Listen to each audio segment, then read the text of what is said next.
So today we have a really easy almond and raspberry torte, and we have Emily here who's going to be my assistant today. Hi.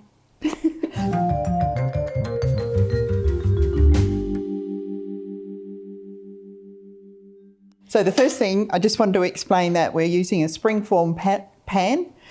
I've cut out a circle of paper to fit the bottom, but to make it easier to get out and not have this ridge, I tend to just pop it in upside down. It's not something that's going to leak, so it won't matter.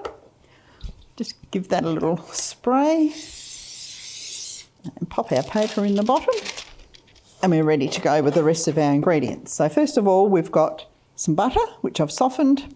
We've got some castor sugar, and Emily's going to give them a bit of a whiz for us till it's nice and creamy. Oh, there we go.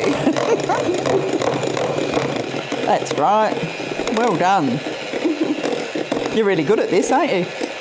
Hopefully. I'm sure you are. Done it lots of times. I think that'll do, and then you can add your egg. So we'll just break it into this bowl first, just to make sure that we've got a really good fresh egg. Looking good? Yep. In it goes.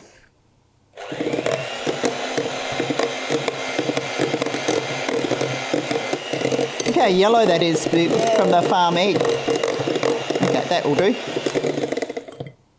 So we need to get all those little bits off of there. We don't want to waste any of that. That's the best part. I guess I learn a lot. She's a very good cook, so it's good to learn from someone who knows what they're doing. We have this conversation a lot, don't we? Yes. About not measuring things precisely and all that sort of thing. Yeah, but whatever. It usually works, doesn't it? Yes. It always turns out well. Okay, that's looking good. So into that, we're going to fold our flour, our almond meal, and 1.5 teaspoons of baking powder. And look, I've even got a measure. 1 teaspoon, 1/2 teaspoon for the baking powder. So how much is it? Just the flour. Yeah. We've got 125 grams of plain gluten-free flour, and the same of almond meal. That's 150 grams. And then needs a good. So we want 1.5 teaspoons, Okay. level teaspoons. Do-do, do-do. You better sing. Level. Oh, well, that'll do. I'll only rise a bit extra, won't it? So can you give that a bit of a mix? It's going to be a little bit hard because it's like a biscuity base. Okay. So what we're going to do is press half of it into our tin. Yeah. And to make that easy, so you don't get really dirty fingers, I've cut another piece of glad bake so that we can pop half in and put that on top and give it a good press down before we add the raspberries. Okay. And see, some of these raspberries are huge. Look at that one. That one's massive. They are massive They raspberries. look good though. So what we might do is actually sort of tear them up a little bit so that they're spread out a little bit more instead of all being just big raspberries dotted around.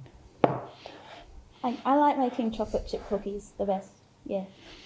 Nana has a really good condensed milk chocolate chip cookies.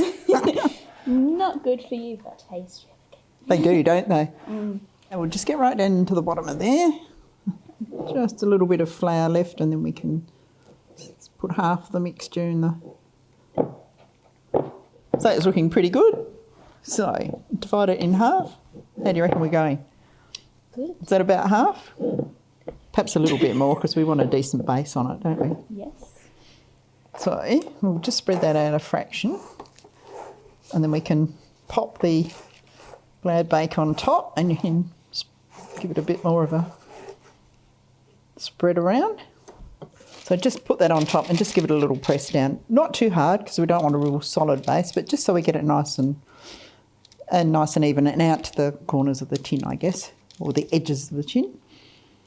This way we don't get all messy hands, do we? No. I see you're a bit messy anyway. Yeah. I think Not that'll the do. kindest person.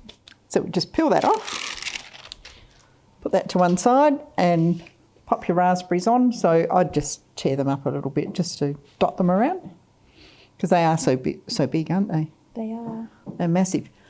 If you don't have raspberries, you could use blueberries, you could use stewed rhubarb, really any fruit that you've got on hand, apricots, it wouldn't matter. We're using raspberries today because they are rather delicious, aren't they? Yes. Yes. Very So one of your favourite fruits, I think. Yes. Yeah. Besides that, and strawberries Yeah. and watermelon. Yep. Yeah. Well, you're a good fruit eater, so that's good. Yes. So try and get right around so we have it all over the... That's right, just spread them around. The next step is to dot this on top. Now, this is probably going to be the hardest bit to get it nice and even because it's quite...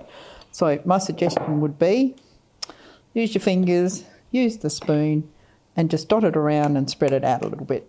So just go right around. It's not going to matter if the raspberries are poking out. Okay. And you have to use your fingers for this. There's no other way around it. Otherwise we'll have raspberries going everywhere. Don't you agree? Yes. And of course this is going to melt a little bit and spread out anyway. Oh, I found one more raspberry. Can I just do this? Yep. So we're just spreading this out a little bit more, which is not easy to do with. So before we pop that in the oven, we're just going to sprinkle a few slivered almonds on top. So just sprinkle them around, wherever you think. And that just gives it a little bit of crunch afterwards, Okay. which is really quite nice. A few over this side. Look, oh, we missed a bit. That should do. And then we'll pop it into our oven.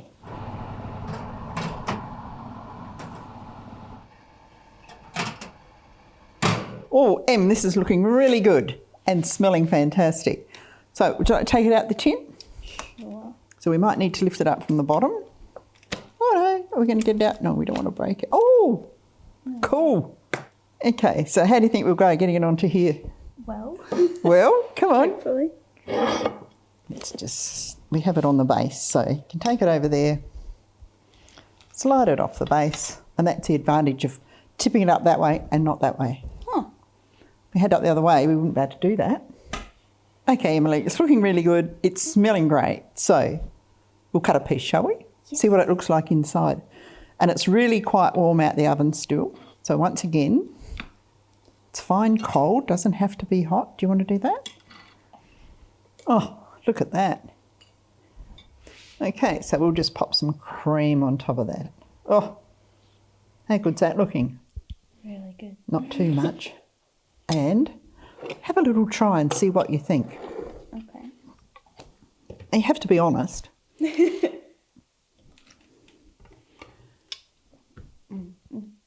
It's really good. Really nice. Mm-hmm. So there we go. That's a very easy dessert as well. Not too expensive to make, and you can add different fruits, whatever's in season, and have it hot, warm, it's cold, really doesn't matter. It's very delicious anyway. Thanks, Em, for helping. I hope you've enjoyed yourself. Yes, I did. Thank you for having me. Thank you.